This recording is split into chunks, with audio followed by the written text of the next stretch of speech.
سوال ہے کہ اللہ تعالی کن لوگوں پر رحمت بھیجتا ہے اور فرشتے کن لوگوں کے لیے دعا کرتے ہیں، اس کو دلیل سے واضح کیجیے۔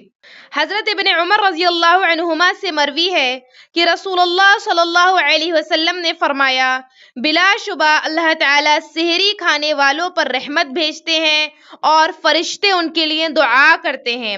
یہ صحیح الترغیب کی حدیث ہے، حدیث نمبر 1066، کتاب الصوم، اور حسن صحیح حدیث ہے۔ یہ ذرا اس پیاری حدیث پر غور تو فرمائیں کہ اللہ کے نبی صلی اللہ علیہ وسلم نے دو باتیں اس میں جو ہے ذکر کی۔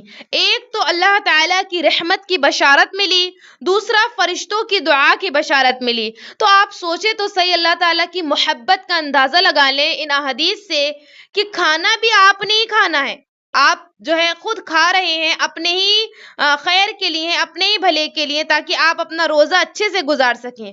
اس پہ بھی آپ کو اجر ہے، اس پہ بھی اللہ تعالیٰ آپ پر رحمت نازل کر رہا ہے، اس پر بھی آپ کے اوپر فرشتے نازل کیے جا رہے ہیں اور جو آپ کے لیے دعا کریں۔ تو یہ تمام چیزیں اللہ کی معرفت کراتی ہیں، اللہ تعالیٰ کی وسیع رحمت کی پہچان کراتی ہیں کہ کھائیں بھی ہم اور دعا بھی ہمارے ہی لیے کریں فرشتے۔ اللہ اکبر، سبحان اللہ۔ اور جب ہم پریشان رہتے ہیں، ہم لوگوں سے کہتے ہیں کہ ہمارے لیے دعا کر دو، ہمارے لیے دعا کر دو۔ دیکھیں نا، سحری کھائیں اس نیت کے ساتھ کھائیں کہ انشاءاللہ مجھے اجر ملے گا، انشاءاللہ اللہ میرے پر رحمت نازل کرے گا، انشاءاللہ فرشتے میرے لیے دعا کریں گے۔ اگر آپ اس نیت کے ساتھ سحری کھائیں گے تو یقیناً فرشتے آپ کی مغفرت کی اور آپ کی جو بھی دعائیں اس کے حق میں اللہ تعالیٰ سے آپ کے لیے دعا کریں گے۔ اس نیت کے ساتھ کھائیں تو صحیح سحری۔ ہم سحری عادتاً کھاتے ہیں، اٹھ گئے کھا لیے، پھر جو ہے روزہ رکھ لیے، بس۔ ان نیتوں کو دل میں رکھتے ہوئے سحری کا اہتمام کریں، یقیناً سحری آپ کے لیے بہت زیادہ برکت کا باعث بنے گی۔